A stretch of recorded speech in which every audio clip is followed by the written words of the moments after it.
How to Launch Your Marketplace by Cristóbal Gracia. Read to you by Katri Antikainen.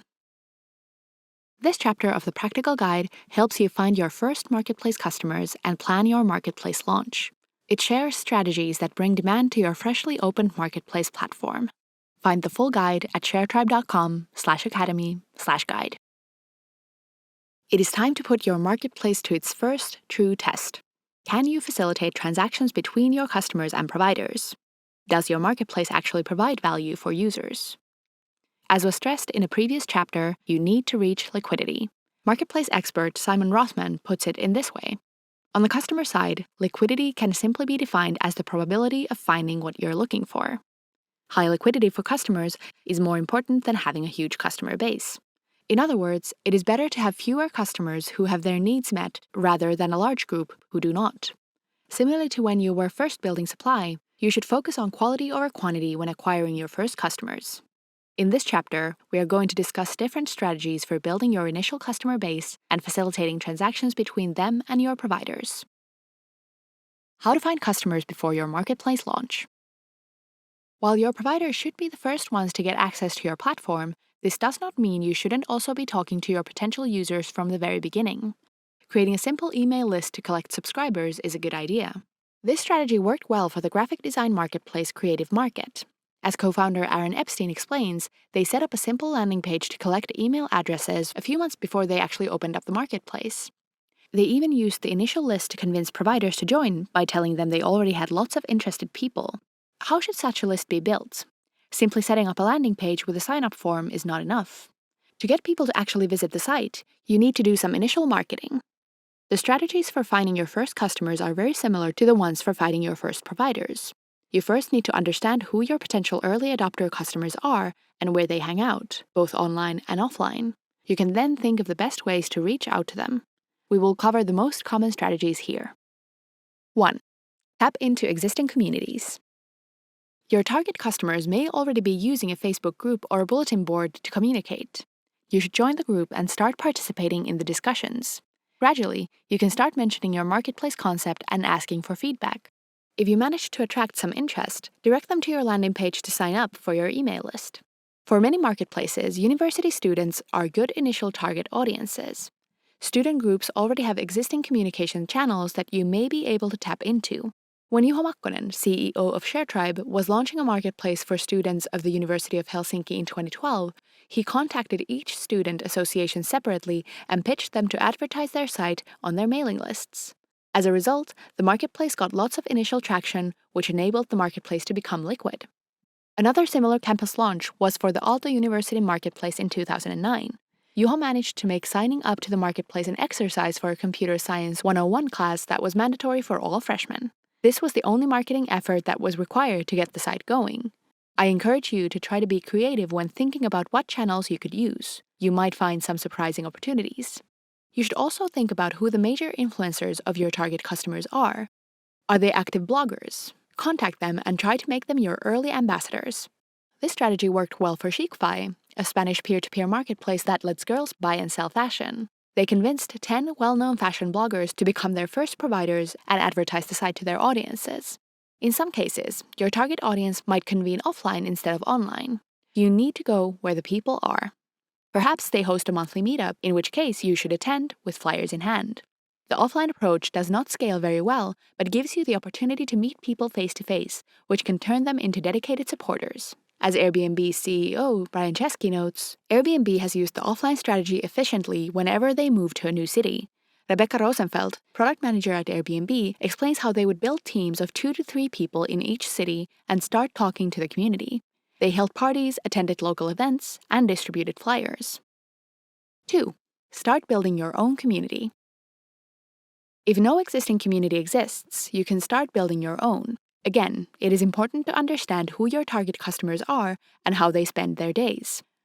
There are many ways to build a community: by creating a blog, being an active presence on social media sites, starting a forum, hosting offline meetups or events, or a mix of all of these. A typical way to build a community is to create relevant content for your target audience and allow them to interact with it. This strategy is often referred to as content marketing.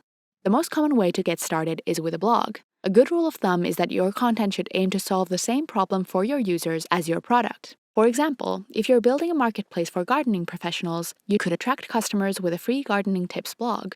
The blog should be accompanied by a call to action to subscribe to your mailing list. You can also include a comments section to start building a community of engaged readers around your blog. If you wish to take a deeper dive into content marketing, the SEO tool provider Moz offers a comprehensive guide. There are several ways to find an audience for your blog. One is to optimize the content so that people searching for the topic will find you through search engines. This is called search engine optimization, SEO. For getting started with SEO, check out Moz's Beginner's Guide. Another way to spread your content is via social media. Whenever someone reads an article, you could encourage them to share it on their networks by adding share buttons at the end of the article. A third way is to contact other bloggers and influencers in the same field. Add comments to their blog posts, ask their opinions of your content, or offer to do guest posts on their blog. When you engage with their content, they will start engaging with yours. For certain audiences, a blog might not be the best option. For instance, if you're targeting teenagers, you might need to go where they are. Today, that might mean Snapchat, Instagram, or TikTok.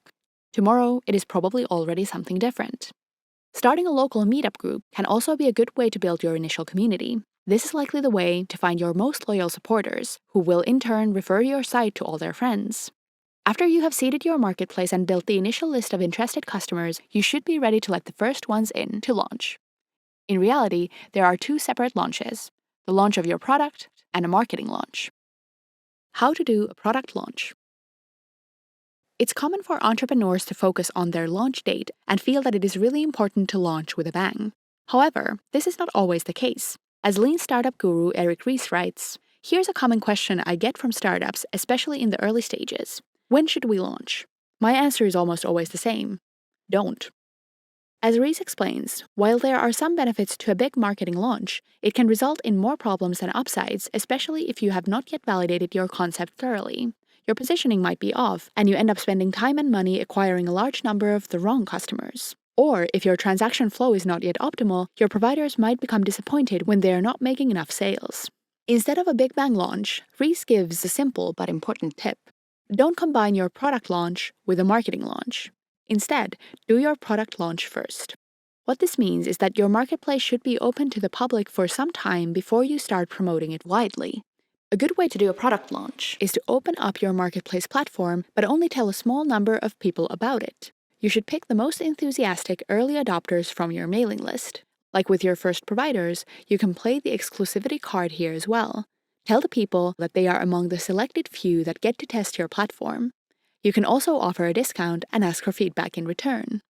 Be sure to communicate your marketing launch strategy to your providers so they don't spread the word about your marketplace before the time is right. Now that you have the first users on your marketplace, it is the right time to calculate your liquidity rate. Simon Rothman estimates you should aim for a conversion rate of 30 to 60%.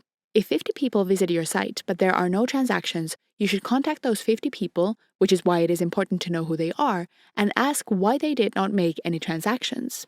Was it because they did not understand what the site was for? Look into the way you are communicating your value proposition. Was it because nothing they wanted was on offer? You need more supply before you launch to a larger audience. Was finding what they were looking for too difficult? You might need to rethink the way your search and discovery process works. Or perhaps they found something they wanted but did not complete a transaction for one reason or another, in which case you may need to redesign your transaction flow. After you have made changes, bring more people on board and see if the changes made a difference. This approach may seem slow, but it is designed to reduce waste. As Rothman and Andrei Hagiu explain, marketplace entrepreneurs should resist the temptation to accelerate growth before figuring out an optimal supply-demand fit. That is, when buyers are as happy to purchase the products or services as providers are to supply them. This may mean waiting much longer than conventional companies do to scale a new offering. When you have finally validated that your platform is working well enough and your liquidity numbers are promising, it is time to get as much attention as possible with a marketing launch. This launch should be used to build initial momentum and attract a large group of users in one go. As Benjamin Edelman notes in his excellent essay, How to Launch Your Digital Platform, this can significantly help in reaching a critical scale. How to do a marketing launch. The typical goal of a marketplace's marketing launch is to get customers and providers from your target segment on board and facilitate as many transactions as possible during the first days. The most obvious option is to simply use the email list you built before launching. Creative Market, which we mentioned above, relied solely on this strategy when launching. They had managed to build a list of more than 70,000 potential buyers and 200 top sellers. On their launch date, they just sent an email to this list. Within 24 hours, they had made $3,000 in sales. However, there are several other channels that can be used to get your marketing message across. They can also be used to complement the email list option. The most common channels are listed below. 1. Press. When people think about a marketing launch, their first thought is often to do it through the press. While press coverage can be helpful, it is only one of the many options. As Reese points out, you need to make sure you are getting the right press. Do your customers read TechCrunch? If not, it is probably not the right place to launch, unless the main motivation for doing a press launch is to attract investors, but that's a whole different story. The key to getting press is quite simple. You need to have a good story and pitch it to the right journalists, the ones who write for your specific target audience. The concept of your marketplace might in itself be good enough for a story, but in other cases, you might need to build the story. Rental marketplace Relendo got featured in major Spanish media by creating an infographic about the status of the sharing economy and the leading players in Spain. They got attention because they were not talking only about themselves, but about a larger movement. Naturally, they positioned themselves at the top of the hill in the infographic. There are lots of strategies for getting press coverage. 2. Influencers. Another way to do a marketing launch is to use the network of a marquee contributor, an influencer your customers trust. As Edelman notes, to ensure a successful launch, you need to build enough credibility with your customers. Influencer marketing helps you do exactly that. Sheikfi, which we discussed above, used this approach on their launch date by making use of the 10 bloggers they had acquired as providers. All these bloggers told their audiences about the launch. The launch yielded good results for Sheikfi. More than 60,000 visits to their site, over 1,500 new users, including 600 new providers, and most importantly, thousands of clothes were sold within the first few days. This success helped them establish their position as one of the most well-known peer-to-peer marketplaces in Spain. 3. Online communities. The third channel is to use online communities that are specifically dedicated to launching. The most widely known example of such a channel is Product Hunt, which aggregates new, interesting products and allows its users to vote for them. Getting featured in Product Hunt can bring you lots of attention for very little effort. This is what happened to Studio Time, the Airbnb for record studios. In a matter of hours, more than 1,000 users signed up for the site. Getting featured on Product Hunt is notoriously hard these days with so much competition. As your chances are uncertain, you probably should not have Product Hunt as your only launched channel. Still, if you expect your target audience to be among Product Hunt users, it is worth trying. I recommend checking out a book written solely about the art of getting featured on Product Hunt, available at buildandlaunch.net. Which channel to pick? It is possible to use all these channels at once when you launch. Whether that makes sense depends on your resources. Just like in all the other areas, having focus and favoring quality over quantity is important here as well. It is better to focus on one channel and do it well than fail in multiple channels at once. Airbnb's Rosenfeld advises you to launch with all you've got. Whenever they launch in a new city, they do several things at once: send press releases, hold parties, perform offline guerrilla tactics. For example, when Airbnb opened their office in Barcelona in February of 2012, Brian Chesky and other members from the team came to the city to host a launching party with hundreds of Airbnb hosts and other members. Note, however, that Airbnb already had lots of resources at this time, meaning they could afford to do multiple channels and executing all of them well. What to do if the marketing launch fails? So you launched and nobody came. Fear not. It is not the end of the world. As Airbnb's Chesky famously said, if you launch and no one notices, launch again. We launched 3 times. In fact, a bigger failure is a successful marketing launch with the wrong positioning. You end up positioning your product in a way that requires lots of time and money to correct. Eric Ries had such an experience with his startup, IMVU. We did some early press, in Wired no less, for IMVU that called us the next generation of IM and compared us positively to AOL. At the time, we thought that was great. Now, I look back and cringe. Being compared to AOL isn't so great these days, and IM is considered a pretty weak form of socializing. When we finally launched for real, we had to compensate for that early blunder. As we discussed above, this is an issue you can avoid by separating your product launch from your marketing launch and testing your concept rigorously before opening it up to larger audiences. How to launch your personal trainer marketplace. It is time to put what we have learned in this chapter to use and design a launch strategy for the personal trainer marketplace that we have been using as an example in previous chapters. Previously, you identified your early adopter customers as wealthy stay-at-home moms between the age of 30 and 50. You also defined your main value proposition to them as the easiest way to get fit. The problem you are solving for them is overcoming the difficulty in getting started. This problem can be solved with a marketplace, but it can also be solved with a blog.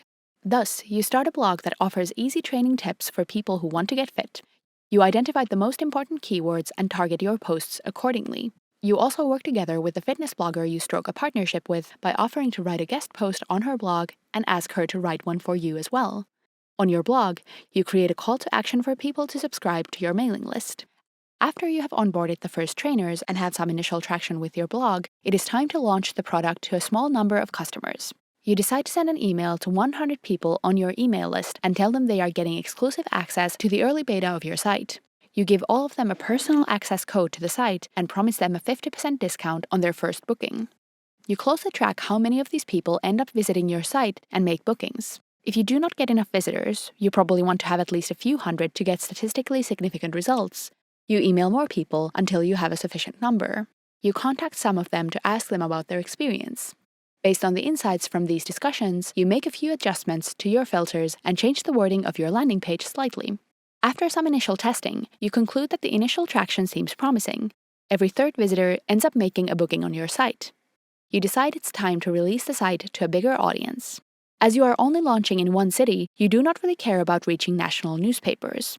Since your audience is not that interested in tech or startups, you pass tech blogs. Product Hunt is also not relevant to you. Instead, you focus solely on the biggest newspaper in your city. You figure your target audience still reads paper magazines, making them an effective way to get their attention. As a bonus, the paper has an online version as well. Since a story about a marketplace for personal trainers is not an interesting enough story as such, you dig up some statistics that show how much healthier people who use personal trainers are and how big an impact using such services can have on one's life.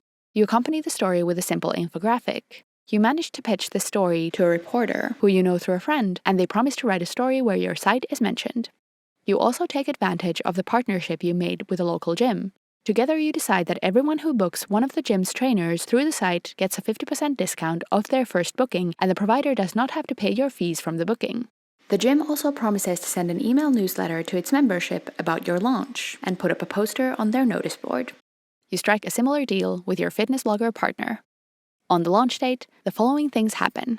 1. You send an email to everyone on your mailing list, notifying them about the launch. 2. The gym sends a newsletter about your launch. 3. The local newspaper publishes the article. And 4. Your blogger partner publishes a post about your launch and tweets about it. Combined, these activities are enough to bring you initial liquidity. Your marketplace now has a small but dedicated group of early users. Congratulations, you are off to a good start. However, this is just the beginning. Now you need to figure out how to scale. Summary. In this chapter, you learned how to find your initial customers, get them to use your product, and how to do a bigger marketing launch. The key to building your initial customer base is to start building an email list before you launch. You will find people either by tapping into existing communities or creating your own. You should not launch in one go with a big bang. Instead, let a small group of customers use your marketplace first and test your process with them. Only when you are confident your concept is working well should you move on to a bigger marketing launch. In addition to the email list, there are several channels you can utilize during the launch. Some of the common ones include press, influencers, and online communities like Product Hunt.